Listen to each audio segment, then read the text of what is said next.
La voz de los protagonistas. Contacto telefónico. Pues le agradecemos muchísimo a Leopoldo Maldonado, oficial del Programa de Protección y Defensa de Artículo 19, que nos tome la llamada. Leopoldo, buenos días. Juan Ceballos, Marcela Pama, les saludamos con muchísimo gusto y con aprecio por la presencia del oficial del Programa de Protección y Defensa para hablar de la iniciativa de la reforma del Código Civil, que establece como delito comunicar por cualquier medio, incluido Internet, hechos ciertos o falsos, porque, bueno, se votaron las modificaciones a la fracción 1 del artículo 1916 del Código Civil Federal para que la reparación del daño moral se considere el hecho ilícito de quien comunique a través de cualquier medio tradicional o electrónico un hecho cierto o falso, determinado o indeterminado que pueda causar deshonra, descrédito, perjuicio y exponer al desprecio de alguien, según se informa desde el Congreso de la Unión. Muchas gracias, Leopoldo, por estar aquí. Muy buenos días, muchas gracias por el espacio y un saludo a todo su auditorio. ¿Cómo están? Muy bien, gracias Leopoldo, gracias por el esfuerzo de estar con nosotros. Y bueno, la pregunta es, ¿de qué nos tenemos que cuidar? ¿Por qué ahora? ¿Por qué y para qué esta modificación al Código Civil Federal? Mira, Marcela, es muy interesante porque la modificación en realidad solamente se dio en la inclusión de los medios electrónicos como las posibles fuentes de agravio o de daño al patrimonio moral de las personas. Me refiero al derecho al honor, la reputación, el honor y la buena imagen. Los hechos ciertos o falsos por persona determinada o indeterminada estaban ya vigentes desde el 2011. En realidad la reforma únicamente adiciona los medios electrónicos. A ver, jurídicamente pudiera ser inocuo, pudiera ser frívolo que hayan incluido a los medios electrónicos, porque la realidad es que en el día a día, en el litigio que se entabla, sobre todo por parte de personajes públicos en contra de periodistas, ya se incluía la información provista en medios electrónicos. Yo creo que hay varias salvaguardas jurídicas que se tiene en cuanto a la libertad, el ejercicio de la libertad de expresión. Uno de ellos tiene que ver con toda la jurisprudencia y la doctrina de la Suprema Corte de Justicia de la Nación, que es de aplicación obligatoria para todos los tribunales del país y que establece una serie de parámetros que tienen perfectamente protegida la libertad de expresión. Otro tiene que ver con que el mismo artículo 1916 bis establece en el mismo Código Civil Federal una serie de protecciones para la información que se provea en el ejercicio de la libertad de expresión, la protección de la opinión, de la información, de las expresiones artísticas. Una persona no podrá ser sujeta a una reparación por daño, o no tendrá que pagar una reparación por daño moral en el ejercicio de este derecho. Entonces, la verdad, el único tema aquí es el momento político en el que se realiza la reforma, aunque repito, no quita ni pone nada a el sistema o al esquema de daño moral previsto en el Código Civil Federal. El problema es el mensaje político, que efectivamente, como comentaba, se da en el contexto de la discusión de la Ley de Seguridad Interior. Pareciera que mandan ese mensaje como que se generó una gran reforma, como que ya vamos a ir por todos los críticos del gobierno, cuando en realidad no se modificó sustancialmente nada. Ese ha sido el problema y ese me parece que es el meollo del asunto. Ajá, justo eso. Pero entonces, pues estamos en manos de quienes manejan los hilos del titiritero, que los mueve a su conveniencia, viendo y previendo alguna situación en particular que pudiera ser difícil en el entorno, y voy a entrecomillarlo, si me lo permite, Leopoldo, democrático en el que vivimos, porque asustan con el petate del muerto. Citábamos el caso de Humberto Moreira contra Sergio Aguayo. O sea, no es la primera vez que se habla de esto del desprestigio, pero es tan relativo y es tan subjetivo el término de desprestigio, porque pues desgraciadamente no hay un prestigiómetro. Entonces, cada quien va viendo las cosas como le conviene. Sí, efectivamente, y bueno, y hablando de Humberto Moreira, pues qué prestigio, ¿verdad? Entonces, exacto, justo. Más bien yo creo que le terminó debiendo a Aguayo a él. Pero bueno, el tema es justo, qué bueno que tocas el caso de Humberto Moreira, porque demandó a Aguayo y demandó muchos medios en Coahuila. y a otros medios en la Ciudad de México. Entonces, digamos, el caso más sonado fue el de Sergio. Pero no hay ninguna limitación. Yo creo que qué bueno que se está dando el tema de la discusión por los procesos civiles que se están entablando por daño moral, que en el caso del artículo 19 hemos considerado, cuando se trata de funcionarios públicos, como una forma de acoso judicial. A ver, cuando hay un particular que se siente agraviado, que siente descrédito, etcétera, etcétera, puede haber, en ciertas circunstancias, igualdad de condiciones, ¿no?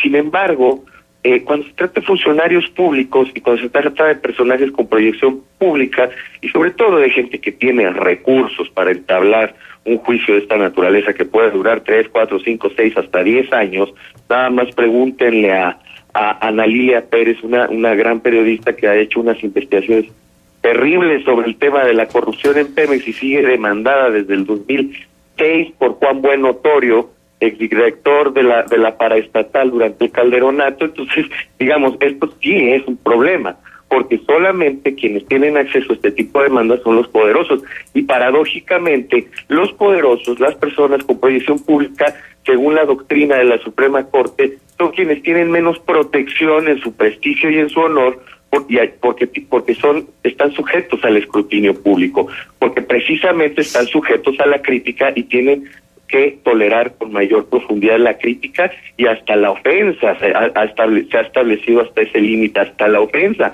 hasta lo que se considere ofensivo. Entonces, sí me parece que el problema viene de muy atrás, el uso de este tipo de herramientas judiciales para callar voces críticas, más allá de la indemnización, de una eventual sentencia en donde un juez diga, sí, le vulneraste su patrimonio moral, sí le causaste un desprestigio. Me parece que el propio juicio en sí se ha convertido en una manera de hostigar y de amordazar a periodistas. Lo que ha avanzado México, y poco a poco, a partir del caso de Lidia Cacho, recordarán, Marcela recordará el auditorio, cuando fue prácticamente secuestrada por los policías del Estado de Puebla por un proceso penal, ese sí penal de difamación, comenzó una oleada de derogaciones de los delitos contra el honor. Se comenzaron a quitar los delitos contra el honor en los códigos penales, precisamente porque no podía la difamación, que es de lo que estamos hablando, ameritar pena privativa de libertad. Todo se trasplantó o se pasó al Código Civil. Ahora estamos en el problema de que quienes tienen poder abusan de este tipo de procedimientos para callar voces críticas. Periodistas que muchas veces no tienen el sustento económico para aguantar un juicio de esta naturaleza, que muchas veces no tienen el apoyo de empresas para las que trabajan, o que son freelance y no los apoyan para defenderse jurídicamente. Es un problema que hay que analizar con mucha profundidad y que nos parece muy, muy positivo que se esté dando la discusión y que se abra la discusión y terminemos, al contrario, volteando la expresión tan coloquial, volteándoles la tortilla y diciendo, vamos a establecer requisitos estrictos para que estos juicios tengan procedencia y no tengamos que durar 3 años en juicio. Exactamente. Ahora, sí, esto es... hay preocupación porque además yo creo que hay una interpretación más allá de lo que dice la propia modificación al Código Civil Federal. Pero yo he escuchado, por ejemplo, por lo menos a los moneros locales preocupados y tuiteando y muy activos y preguntándose, ¿qué quiere decir? Que si una caricatura molesta o considera el actor de la caricatura un desprestigio para su persona, ¿seremos objeto de demanda?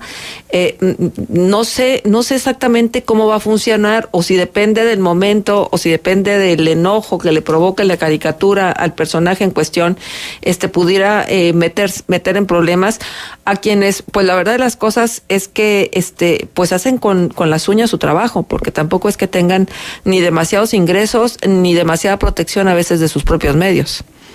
Mira, que sí es preocupante, repito, por el momento político. En realidad no le está dando más armas a nadie esta reforma, porque no fue un cambio sustancial.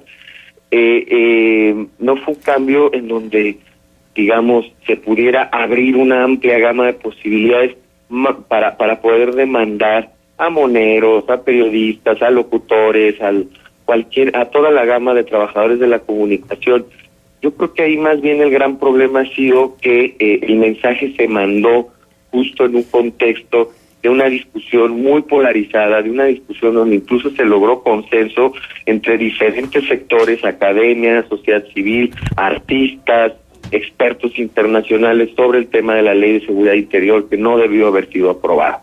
Era un consenso que se asumió por parte de diversos actores en diversos estados de la República, en diversas partes del mundo, y había críticas muy fuertes. Entonces, por eso caló hondo este mensaje que se manda, que a propósito de eso, todavía está bajo procedimiento legislativo, en el proceso legislativo, y pasará a Cámara de Diputados. Sería interesante ver cuál será la discusión ahí. Exacto.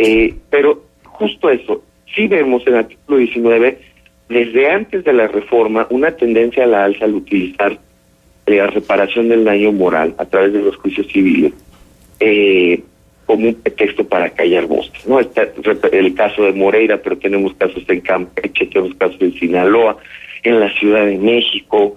Nosotros precisamente estamos acompañando el caso de San Juana Martínez, demandada por Jesús Ortega, en donde ni siquiera la emplazaron a juicio y se fue todo el juicio en rebeldía y la condenaron sin ni haber metido las manos, porque nunca le notificaron el inicio del juicio en la Ciudad de México. Entonces, digamos, ese es el gran problema. La utilización de esta herramienta se está dando cada vez más, y se está dando cada vez más sin establecer requisitos y condiciones.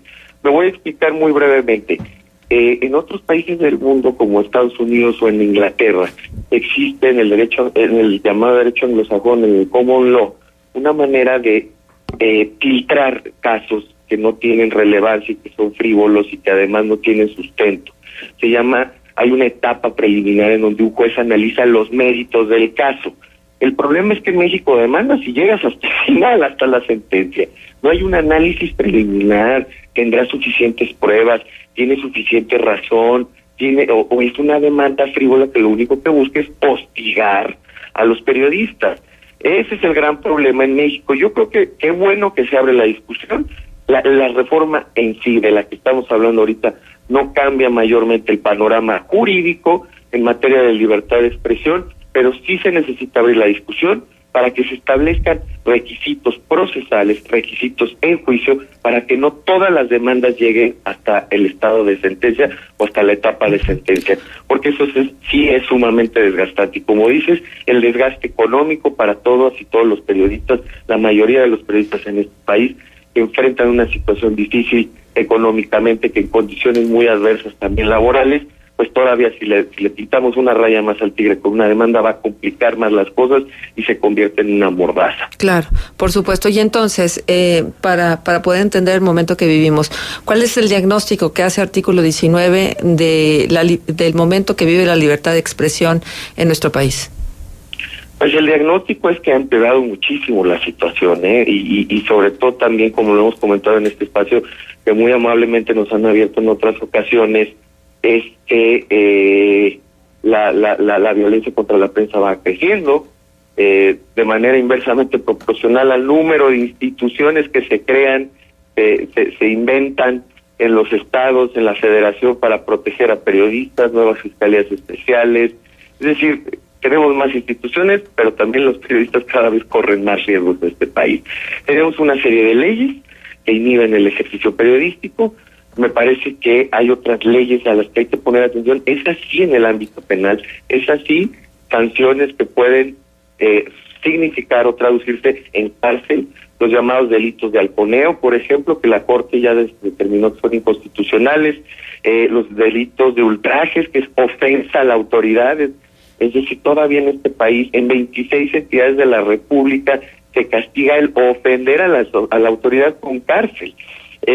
Todavía hay 9 estados con delitos contra el honor, los que comenté hace un momento, difamación, calumnia, etcétera, etcétera. Entonces, digamos, el panorama legislativo también en México, a nivel federal, pero sobre todo a nivel estatal, sigue siendo muy adverso para el ejercicio de la libertad de expresión. Y pues otro de los elementos que también discutíamos hace unas semanas tiene que ver con la asignación de la publicidad oficial, que sigue siendo un elemento de amordazamiento de los medios de comunicación en México. Desafortunadamente, la asignación de dinero público para la publicidad gubernamental se convierte en una manera de censurar, se convierte en un elemento de premio o castigo a las líneas editoriales, y eso también genera censura. Entonces el panorama sigue siendo muy adverso, pero evidentemente seguiremos, visibilizando y seguiremos denunciando estos aspectos. Bien, Leopoldo, pues muchísimas gracias por tomarnos la llamada y por ser tan puntual en el comentario y darnos tanta luz en relación a estos temas. Muchas gracias. Muchísimas gracias, un saludo a nuevos auditores. Igualmente, Leopoldo Maldonado, oficial del Programa de Protección y Defensa de Artículo 19.